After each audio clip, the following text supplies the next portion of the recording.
साधु की कहानी। एक बार एक गांव में एक साधु रहता था जो भगवान पर बहुत विश्वास रखता था। ये एक बार वह साधु पेड़ के नीचे बैठा था और भगवान को याद कर रहा था, तो अचानक वहाँ बाढ़ आ गई। चारों तरफ पानी ही पानी आ गया। सब लोग अपने आप को बचाने के लिए ऊपर पहाड़ की तरफ भागने लगे।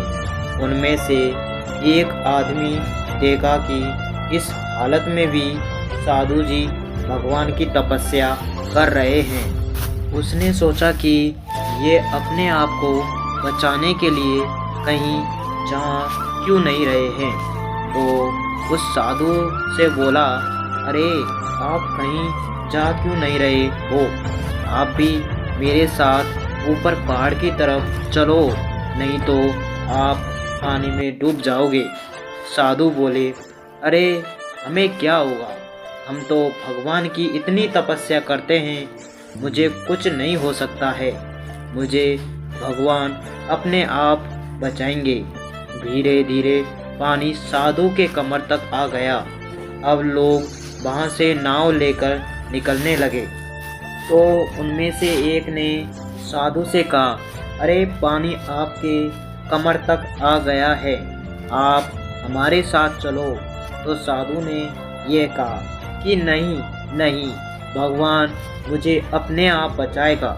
और वे नाव वाला भी वहाँ से निकल गया। कुछ देर बाद पानी इतना बढ़ गया कि साधु के सर तक पहुँच गया और अब लोगों को बचने के लिए हेलीकॉप्टर निकलने लगे। एक हेलीकॉप्टर साधु के पास आया, जो कि आखिरी हेलीकॉप्टर था।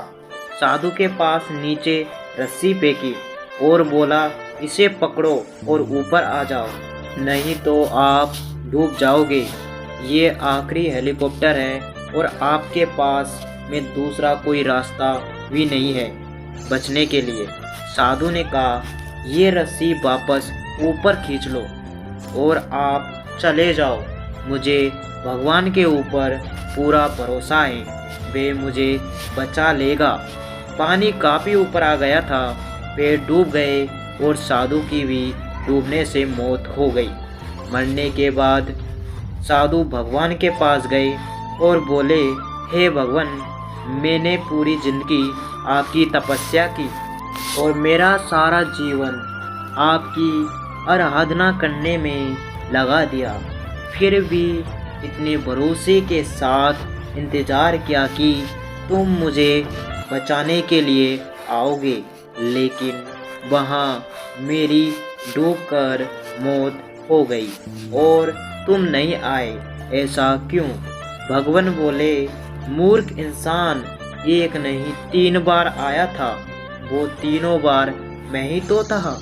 पहला पैदल, दूसरा नाव के द्वारा और तीसरा हेलीकॉप्टर के द्वारा, लेकिन तुमने मेरा एक भी अवसर पहचान नहीं पाए, पता नहीं किसका इंतज़ार कर रहे थे।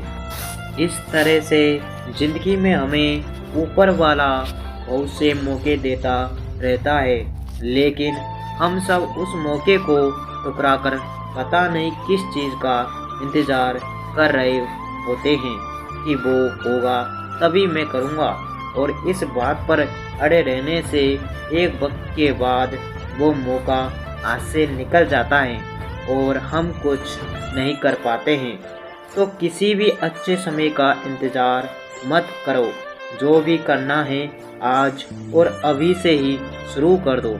ऐसी और शॉर्ट्स मोटिवेशनल स्टोरी वीडियोस देखने के लिए rkmotivation779.com पर आकर देख सकते हैं या ऑडियो के रूप में भी सुन सकते हैं। Thank you.